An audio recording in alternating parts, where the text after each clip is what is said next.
Welcome back to the channel. I'm Kevin, and today I'm going to be walking you through how I made a custom Unicorno figurine for Christmas. Unicornos are a series of unicorns and Pegasus characters from Tokidoki. They're very cute, and there are a shocking number of them. This was intended to be a gift for a family member who already has a ton of these, so it seemed like a great personalized gift. It was also something I was interested in making, because I do want to do some more figurines on this channel. It's just kind of intimidating to design them from scratch. So replicating something that already exists and putting my own twist on it seemed like a great way to ease into that process. Now, in my infinite wisdom, I did end up starting this on December 2nd, which is objectively too late to start a project of this magnitude. I was freaking out through pretty much all of what you're about to see, but I didn't buy this person a backup Christmas gift, so I was committed. I ordered a couple of these off of eBay, so I had a reference. I ended up modeling everything off of this Valentino figurine from Series 5. I started by taking pictures of the Unicorno and cropping them in GIMP.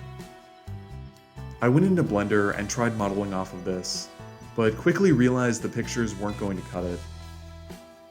The angle was off in my first round of pictures, so I couldn't just trace over this like I wanted to. What I ended up doing was putting the Unicorno on a note card and playing around with my phone until I got it so the note card was invisible in the shot, meaning I was looking at it directly from the side, and that worked pretty well. I started with the front and rear legs. I wanted to very carefully create these by extruding circles, since I figured the body would rely heavily on a subdivision surface modifier, and I wanted really precise control over these legs. Next, I tried modeling the head with a cube and a subdivision surface modifier, which worked really well, so I kept extruding it and went ahead and made the body. I pretty quickly realized this was going to be a much better approach for the legs than that entire extruded circle approach I tried first. At this point, I was pretty sure this was the right approach. I had just made some mistakes with the geometry since I didn't realize this is what I was going to be doing, so the next step was to redo everything now that I knew what my approach was going to be. I repeated this process a couple of times, getting a little bit better with each pass. I'm gonna be honest, this is a really painful part of the process, but it's better to just do it right than to try to push forward with a really flawed mesh. Once I had the body nearly done, I started on the wings. I did a little bit of experimentation and quickly realized these were going to work much better as a separate mesh. When I felt like I was nearly done, I went ahead and exported this and repaired the model for printing. This took an obscene amount of time because I turned my quality settings in Blender up way too high, so I actually had to go back into Blender and turn down a lot of the settings for my subdivision surface modifiers before re-exporting this as a version which could actually be repaired. I printed this on my Bamboo P1P because it was fast and gave me something I could compare to my reference. I used a marker to make some notes on areas which I needed to adjust. Then I went back into Blender and made those adjustments.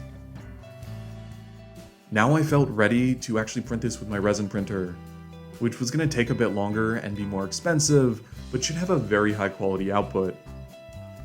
I am still very new to resin printing, and this was going to be my biggest print to date by a pretty large margin, so I was kind of nervous and wasn't sure how this was going to work. Unfortunately, this failed and fell off the plate, so I came downstairs to find this sitting in a vat of resin.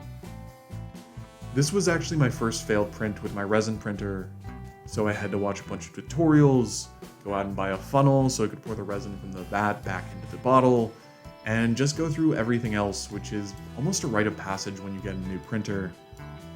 Overall, it wasn't too bad, and after a day or two, I was back to printing. The silver lining was that this partial print looked awesome, and it got me really excited to get this right. It also made it clear that I had not hauled this out correctly, which made it way heavier and more expensive than it needed to be, and might have contributed to it falling off the plate. I went ahead and resliced this, and was really careful because I am a bit clumsy with this new software. I hollowed it out correctly, and instead of angling it at 15 degrees, I tilted it up to 45 degrees, which seemed to work better, and this time it did print successfully. After washing this with some isopropyl alcohol, I went ahead and started removing the supports. I did manage to cut away a few of the bigger pieces, which I decided to save because they can be used to help clean up after failed prints. After that was done, I tried to trim everything so it was nearly flush with the surface. In the past, I've been a little too aggressive when removing these supports. Sometimes I would have a little bump which I could sand down, but other times taking these off would actually take a nick out of the print, which I wouldn't have a good way of addressing. I talked to a more experienced friend, and they recommended carefully trimming these so I had a little bit of a bump for every one, which I could sand down, as opposed to something like a nick, where I would either have to live with it or go back and try to fill it. I did my best, and I think I did an okay job given how inexperienced I am. I went ahead and sanded these in my garage using a respirator, because the dust from this is pretty terrible for you. This was my first time using sanding sticks, and they worked way better than I was expecting.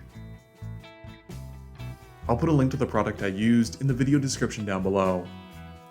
This is my first time using them, so I'm not sure if this is the best brand, but it certainly worked for me. Full transparency, the links in the video description down below are Amazon affiliate links. So if you're planning to buy anything related to this project and you use those links, it's an easy way to support the channel, which doesn't cost you anything and will help me pay for at least some of the materials I used on this project. I do think the sanding went pretty well, especially considering I've only done a couple of these resin prints, but it wasn't perfect. There were a couple of nicks, and the area between these wings underneath the mane was kind of a mess. I sprayed this with some white primer. It took me several coats to get into all the nooks and crannies. I made a huge mistake, and got a little too close while I was trying to get paint behind the ears. I sprayed a little too much on and got a couple of clear drops on, which I then tried to wipe off like an idiot and then spray over, and here's the result. I decided I was way too invested at this point to settle for this, so I decided to actually go and reprint this.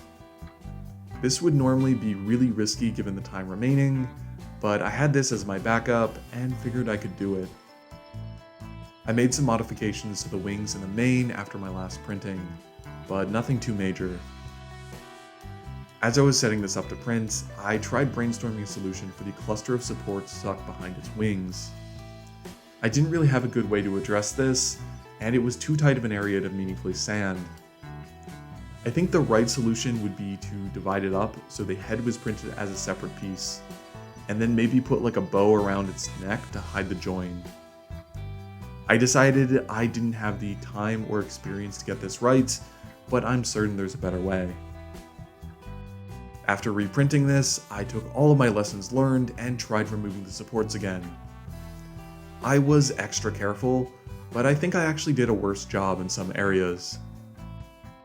I reprimed this without doing anything stupid, and this was ready for painting. I started painting with my Vallejo paints, Army Painter brushes, and wet palette. All of that will be linked in the video description down below. This is the same setup I use for painting minis, but this was a whole lot simpler. I'm not doing any wet blends or careful shading. I'm just applying different colors to different raised areas, kind of like a paint by numbers. You still have to have good coordination to control the brush, and you have to watch the paint consistency, but the skill threshold is way lower. That's really the only reason I was comfortable doing this so close to Christmas. After a number of coats of red and green, I went back and applied white to cover up all of my mistakes. If it had turned out that the white paint hadn't perfectly matched the primer, I probably would have gone back and painted this silver, because I really needed some way to clean up the edges and add definition. I sprayed this with some clear matte sealer to finish it off, with nearly 18 whole hours left to go. I was exchanging gifts with my family on Christmas Eve, and I did this the night before, so it was technically the night before Christmas. I was in a little bit of a rush because I left this until the very last minute, and applied a single thicker coat when I probably should have applied a number of thinner coats. That came back to bite me. When I got up the morning of Christmas Eve and went to check this, I noticed that there was a large drop of the clear coat on top of the mane, and some discoloration behind the ear. I was pretty mad about this, but I gotta say, it still looks amazing. Before I do the grand reveal, I do have to ask, if you've enjoyed this video and you've stuck around this long, I hope you'll give it a like and let YouTube know it's worth watching.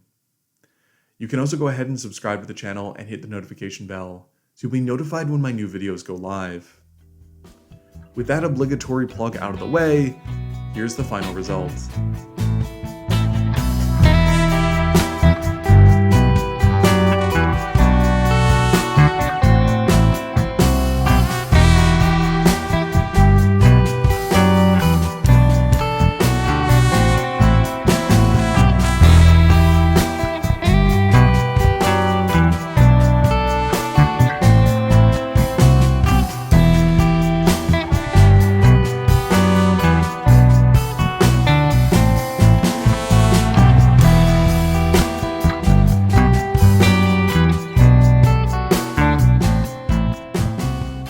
This is, without a doubt, one of the coolest things I've ever made. I would have loved to do a longer montage, but I was filming this at 6:30 in the morning on Christmas Eve, and had to quite literally wrap this up so I could go to a gift exchange. I ended up putting this in the silver bag which my reference came in, to make this look a bit more professional. This was a huge win. When my family member opened this up, they thought it was an actual Unicorno, which they just hadn't gotten yet, which was the highest praise I could receive. I'll post all the files for this online in case you want to make your own. Just look for a link in the video description down below. I'll be wishing everybody a happy new year, and I'll see you all again next month with another video.